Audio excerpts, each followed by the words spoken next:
বিসমিল্লাহি রহমানুর রহিম। আসসালামু আলাইকুম রহমতুল্লাহি রমাদানুল মুবারক। বিবর্তন মিশনের পক্ষ থেকে আপনাদের সকলের নিকট আন্তরিক শুভেচ্ছা, কৃতজ্ঞতা এবং আজকের বিবর্তন মিশনের আলোচনায় আপনাদের সকলকে রমাদানুল শুভেচ্ছা জানিয়ে স্বাগতম। প্রিয় দর্শক, আজকে আমার বক্তব্য আমি চেষ্টা করব খুব সীমিত পরিসরে, খুবই এই মুহূর্তের জন্য খুব ইম্পর্টেন্ট দু একটা কথা আলোচনা করতে, যেটা প্রান্তিক মানুষের বুঝতে সুবিধা হবে। আমি সে ভাষায়, যেহেতু আমি কোনো সাংবাদিক নয়, ইউটিউবার নয়, বা ইউটিউব লাইনে ইউটিউবিয়ান হিসাবে ব্যবসা করে আর্ন করে জীবন চলে এরকম নয়। আমি একজন রাজনৈতিক কর্মী, গণতান্ত্রিক কর্মী, মানবাধিকার কর্মী এবং আইন পেশায় নিয়োজিত একজন আইনজীবী। আপনারা আমাকে যারা চিনেন জানেন। তো আমি প্রথমেই আপনাদের দৃষ্টি আকৃষ্ট করব, যদিও ব্যাপারটা খুব দেরি হয়ে গেছে, দেরি হওয়ার পর্যাপ্ত কারণও ছিল, তারপরও আপনাদের সামনে এই বিষয়ে কথা বলতে চাই। প্রথম বক্তব্যটা হলো ই বার্ড পুলিশ। কে বলেছেন? আমাদের সম্মানিত মাননীয় সেনাপ্রধান। ওনার বক্তব্যে সারা জাতি তুলপাড় এবং বাঙালি ভাষাভাষী মানুষ যেখানে সারা পৃথিবীতে আছেন সেই সব জায়গা থেকে, এবং বিশেষ করে আভ্যন্তরীণ এবং বহির্বিশ্বে যারা ইউটিউবিয়ান আছেন,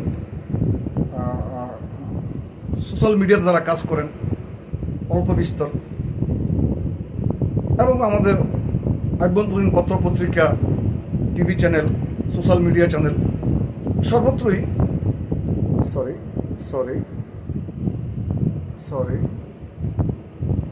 সর্বত্রই আমাদের সেনাপ্রধানের বক্তব্য নিয়ে অনেক বেশি আলোচিত হয়েছে। আমার মনে হয় বাংলাদেশের সেনাপ্রধানের বক্তব্য নিয়ে এরকম আলোচনা বা সমালোচনা দুটোই বাংলাদেশে আজ পর্যন্ত আর কোনো সেনাপ্রধানকে নিয়ে হয়েছে বলে আমার মনে পড়ে। আমি যতটুকু স্বাধীন হওয়ার পর থেকেই আমার বুঝজ্ঞান আছে। যাই হোক, তো তিনি বিডিআরের হত্যাকাণ্ডের উপরে বলেছেন ওনাদের সাবেক সেনাপ্রধানদের রাওয়া ক্লাবে এবং বিডিআর হত্যাকাণ্ডের শোক বার্ষিকীতে তিনি তার বক্তব্যে অনেকগুলো বিষয় এনেছেন। এর মধ্যে তার বক্তব্যে বডি ল্যাঙ্গুয়েজ এবং শব্দচয়ন এসব নিয়ে আমাদের সুধী সমাজ, বুদ্ধিজীবী সমাজ, সাংবাদিক সমাজ প্রত্যেকে ব্যাপারটাকে যেভাবে গ্রহণ করেছেন এবং যেভাবে প্রতিক্রিয়া দেখিয়েছেন, এই নিয়ে আমার আর বেশি কিছু বলার দরকার আমি মনে করি, এবং অনেকের বক্তব্যের সাথেই আমি একমত পোষণ করি, যার কারণে আমি নতুন করে এ ব্যাপারে কথা বলাটা প্রয়োজন মনে করছি না। মোটা দাগে আমি যেটা বলতে চাচ্ছি সেটা হলো, প্রবাসী ইউটিউবিয়ান, আমি সরাসরি বলি, পিনাকি বাবু উনি আমাদের সমসাময়িক বয়সের মানুষ। ওনার লেখাপড়ার মাত্রা অনেক বেশি। ওনাকে কখনো কখনো একজন ফিলোসোফার মনে হয়, কখনো কখনো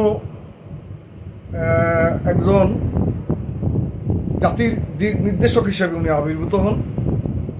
কখনো কখনো কেউ ওনাকে সন্দেহ করেন, কখনো কখনো কেউ ওনাকে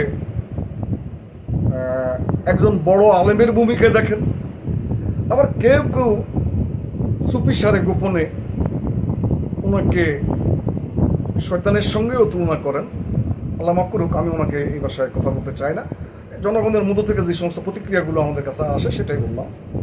কেউ ওনাকে বিশেষ একটি চক্রের সঙ্গে জড়িত এবং বিশেষ একটি আধিপত্যবাদী শক্তির দোসর বা এজেন্ট হিসাবে মনে করে। আবার এর মধ্যে ভিন্নতা রয়েছে। অনেকে মনে করেন উনি আমাদের প্রতিবেশী দেশ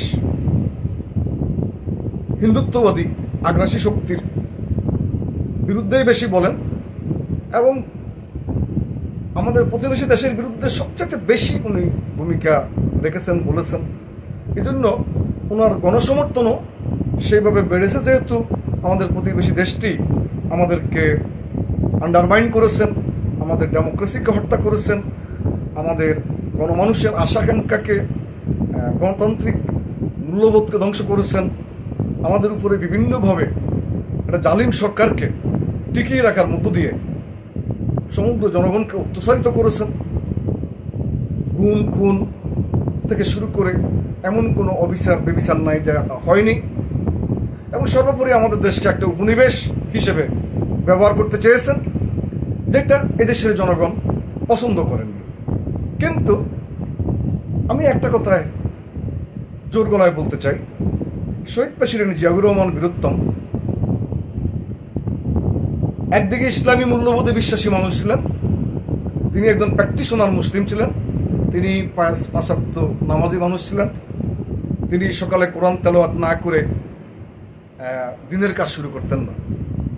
তিনি অত্যন্ত সৎ সজ্জন মানুষ ছিলেন, তিনি জীবনে কোনোদিন অনিয়ম করেছেন, ঘুষ খেয়েছেন, দুর্নীতি করেছেন, ওরা চরম শত্রু সেটা বলবেন না। এবং পিনাকি বাবুরাও ওনার সম্পর্কে খারাপ কথা বলেন না, ধন্যবাদ দিই। পিনাকি বাবু আমাদের স্নেহের ছোট ভাই ইলিয়াস আজকে যথেষ্ট প্রশংসিত কোনো মানুষের কাছে, আবার কোনো কোনো কারণে নিন্দিতও হন। তারা নিজেরাই বলে যে এই কথা যার পক্ষে যায় তারা লুপে নেয়, তাদের বিরুদ্ধে যায় তারা সেটা সমালোচনা করে, এটাই স্বাভাবিক। তো ইলিয়াসের সব কথা যে আমি পছন্দ করি তা না, তারপরও আমার স্নেহের ছোট ভাই সে যখন বাংলাদেশে 21 টিভিতে কাজ করতো, 21-এর চোখ নিয়ে কাজ করতো, তারও আগ থেকে পরিচয় সম্পর্ক। পিনাকি বাবুর সাথেও বাম রাজনীতির গণনার ক্ষেত্র বিশেষে পরিচিত সম্পর্কিত হওয়ার সুযোগ হয়েছে। রাজশাহীতে কোনো একটা মিটিংয়ে গিয়ে সেই মিটিংয়ের পরে একদল টকবগে বামপন্থী যুবকের সাথে আমাদের কিছু কথা হয়েছিল।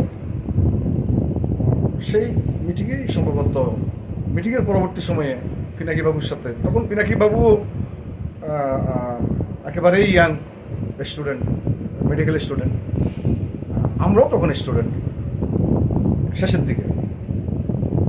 আমি বলছি এ কথা সম্ভবত 90-এর আগে এরশাদ বিরোধী আন্দোলনে আমরা যখন কাজ করতেছিলাম, স্বৈরাচার বিরোধী আন্দোলন, এরশাদ স্বৈরাচার বিরোধী আন্দোলন যখন আমরা কাজ করতেছিলাম দেশব্যাপী, তারই একটা সুযোগে ঢাকাতে অথবা রাজশাহীতে, এখন ভালো করে ঠিক মনে পড়ছে না, হ্যাঁ ভালো জানে, ভালো লেখাপড়া করে, নিজস্ব যে প্রফেশন অ্যাজ এ ডক্টর, একজন ডাক্তার, এর বাইরেও তার প্রচুর লেখাপড়া গবেষণা আছে। আমি তাকে শ্রদ্ধা করি, পছন্দ করি, ভালোবাসি, মাঝে মধ্যে তার উপর খুব ক্ষিপ্ত হয়ে উঠি। আবার একটা কথা আছে, আপনি যাকে একটু সম্মান করবেন, যাকে ভালোবাসবেন, সে যদি মাঝে মধ্যে ট্র্যাক চেঞ্জ করে বা বিশেষ কোনো উদ্দেশ্য সাধনে কাজ করে, দেশের মানুষের জন্য বৈরী অবস্থানে চলে যায়, বা বৈরী অবস্থানকে যা দেশের জন্য ক্ষতিকর হবে সেই অবস্থানগুলোকে যখন সামনে আনার চেষ্টা করে এবং জোর করে জনগণের উপর চাপিয়ে দেওয়ার চেষ্টা করবে, তখন কিন্তু সেই মানুষটাকে আপনি আপনার আগের ভালোবাসার জায়গায় রাখতে পারবেন না। এবং আপনার শ্রদ্ধার জায়গায় তো নয়, যেমন আমাদের একজন শিক্ষক এখন উপদেষ্টা, তিনি উপদেষ্টা হওয়ার আগে ওনাকে জনগণ একভাবে দেখতো, আর আমি আমার পরিবার তো, বিশেষ করে আমার বাচ্চারা প্রচণ্ড শ্রদ্ধাশীল ছিল, আমি নিজেও কম শ্রদ্ধাশীল ছিলাম না। মাঝে মধ্যে আমি ওনাকে বুঝতাম উনি কোন ভাষায় কথা বলছেন, ওনার কথা কোন দিকে যাচ্ছে, কিন্তু ওনার জনপ্রিয়তাটা এত বেশি যে ওনার বিরুদ্ধে বলার কোনো সুযোগ সাহস অনেকেই করতেন না। সবাই বুঝতেন যে উনি একজন গণতন্ত্রকামী মানুষ, স্বৈরাচার বিরোধী মানুষ, আধিপত্যবাদ বিরোধী মানুষ, হিন্দুত্ব আগ্রাসী বিরোধী মানুষ। কিন্তু আজকে ওনার অবস্থানটা নিয়ে সেটা ইলিয়াস এবং ছোট ভাই ইলিয়াস, আমাদের আরেক সহযোগী ভাই কনক সারোয়ার, আমাদের আরেকজন পিনাকি বাবু সহ দেশে বিদেশে ওনাকে নিয়ে অনেক কথাবার্তা হচ্ছে। তো আমি আহ্বান করব, আমাদের দেশে শ্রদ্ধার মানুষ, ভালোবাসার মানুষ খুব কম আছে, মন থেকে শ্রদ্ধা করা যায় এরকম মানুষ খুব কম আছে। তার মধ্যে গুটি কয়েক যে কয়েকজন, তাদের মধ্য থেকে কেউ যদি হারিয়ে যায়, আমাদের কষ্টের মাত্রাটা আরও বেড়ে যায়। কোথায় যাব আমরা? কাকে ভালোবাসবো আমরা? কাকে শ্রদ্ধা করবো আমরা? দেশপ্রেমিক হিসেবে, দেশের স্বাধীনতা সার্বভৌমত্বের স্বার্থে, গণতন্ত্রের স্বার্থে আমরা কার থেকে নতুন করে কিছু শুনবো?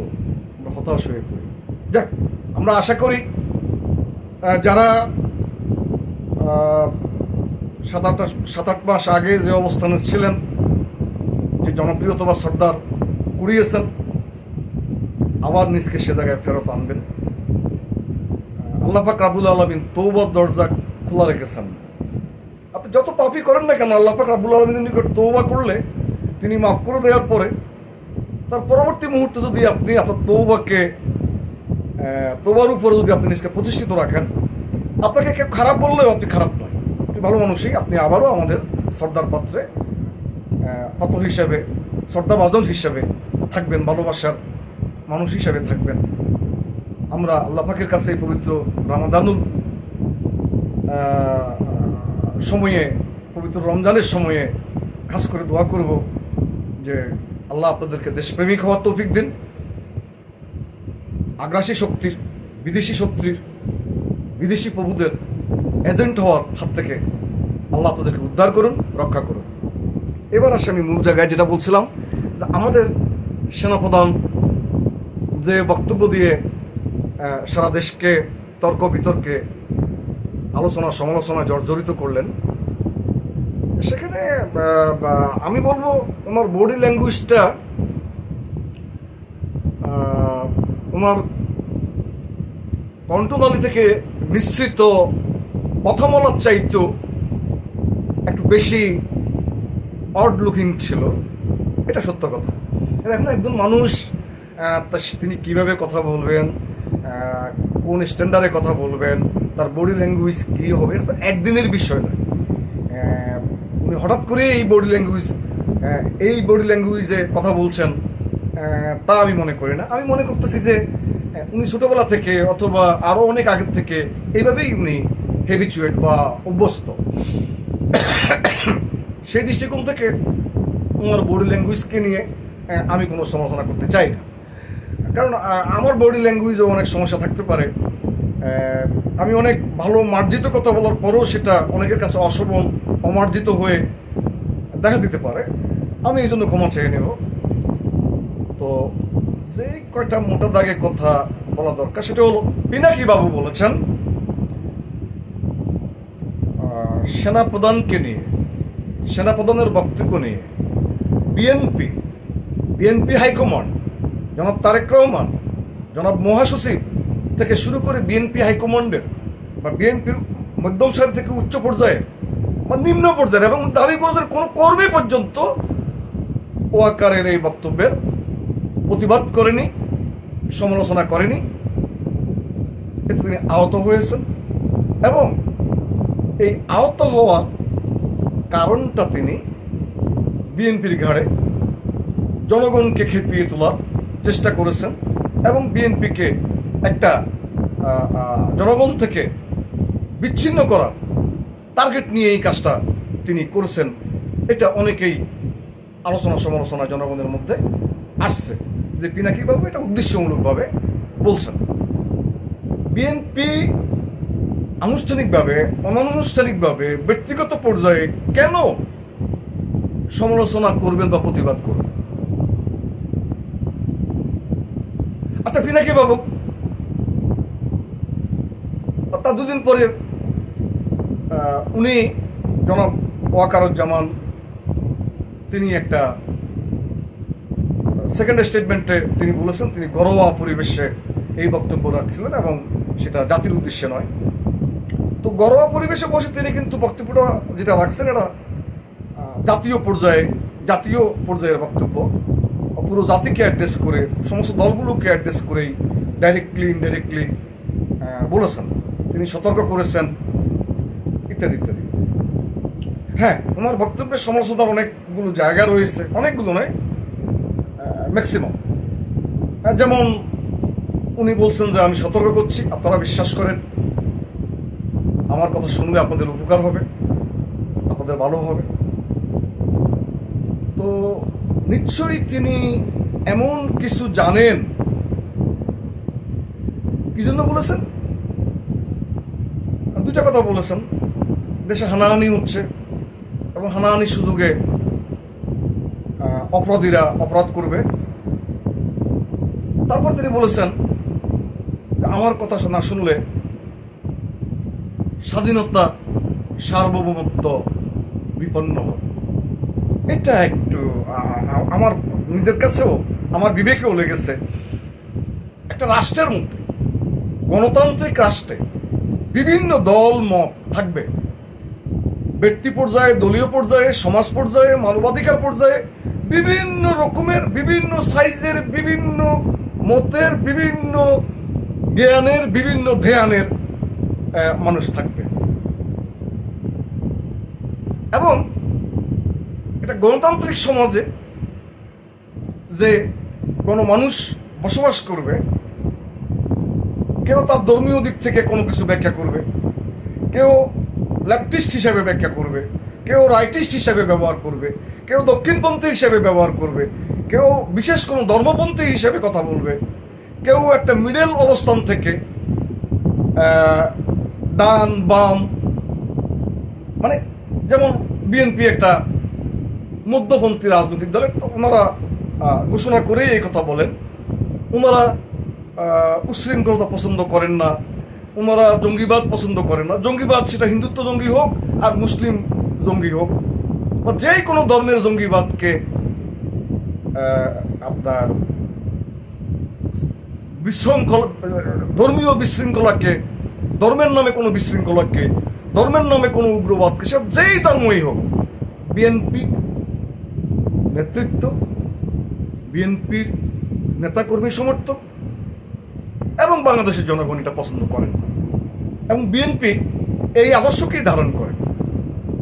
আবার বিএনপি প্রত্যেকটি ধর্মের নিজ নিজ ধর্ম চর্চার প্রতি শতভাগ সমর্থন দেন এবং সহযোগিতার চেষ্টা করেন। বিএনপি মুসলিম, হিন্দু, ধর্মীয় পরিচয়, গোত্রীয় পরিচয়, পাহাড়ি পরিচয়, আদিবাসী পরিচয় এসবে বিশ্বাস করেন না।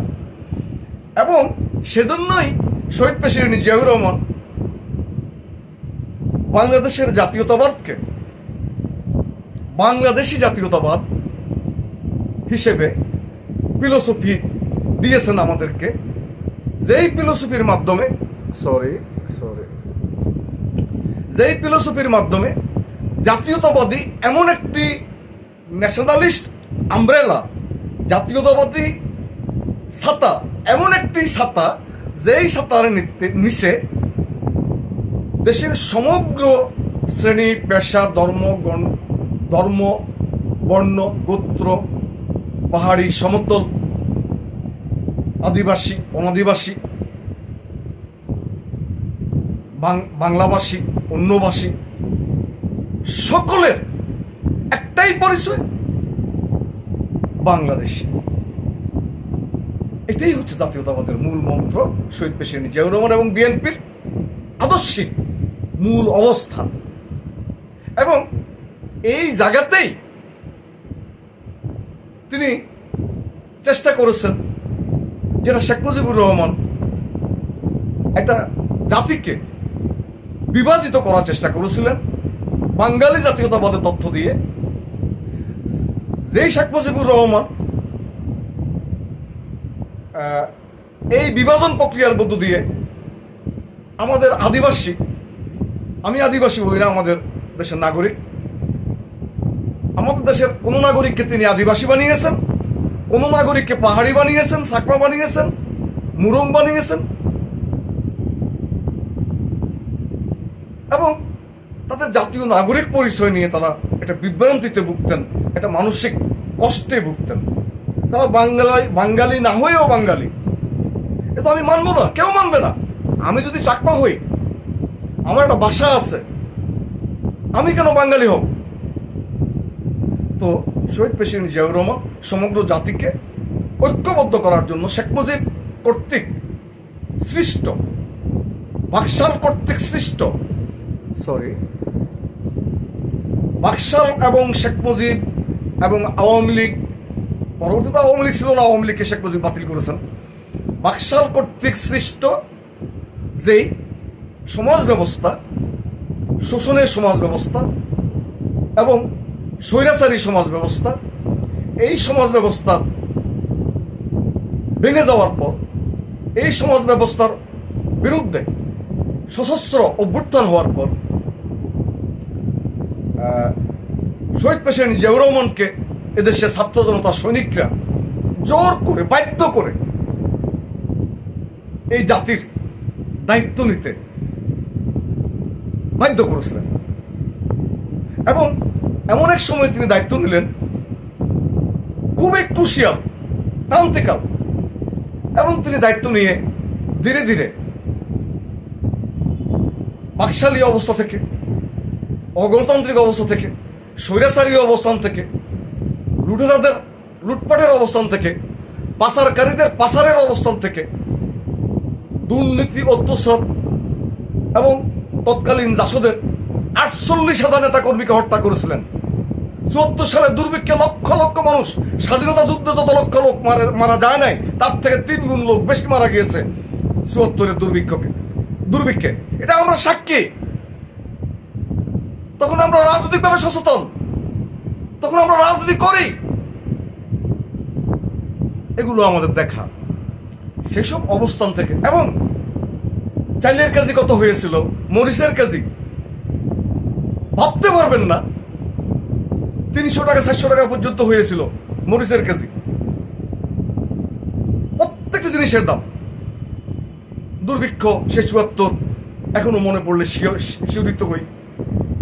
আমাকে কোনো একদিন আর্মির একজন লেফটেন্যান্ট জেনারেল বলেছিল যে, বিশ্বাস করেন অ্যাডভোকেট সাহেব, আমি নিজে রাস্তার উপরে যে কচু, বন্য কচু, এই কচু কেটে এনে সেগুলোকে কোনো রকমের লবণ দিয়ে, মরিচ তো পাওয়াই যেত না, এক ধরনের গাছের শিকড় আছে, একটু জাল হতো, ওইটা দিয়ে আমরা ভাই বোনেরা খেতাম। অথচ আমি একটা বিশাল পরিবারের ছেলে, আমাদের পারিবারিক একটা বিশাল অবস্থান ছিল।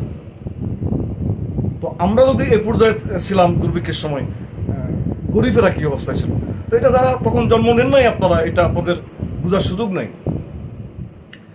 তো যে কথা বলছিলাম, সেনাপ্রধানের বক্তব্যে সম্পর্কে, যে বলতে গিয়ে জিয়াউর রহমানের যে জাতীয়তাবাদ, ন্যাশনালিস্ট আমব্রেলা, এটাই হচ্ছে এমন একটা ছাতার নিচে বসবাস করবে সমগ্র জাতি, সমগ্র জনগোষ্ঠী, সকল সমাজের সকল স্তরের লোক।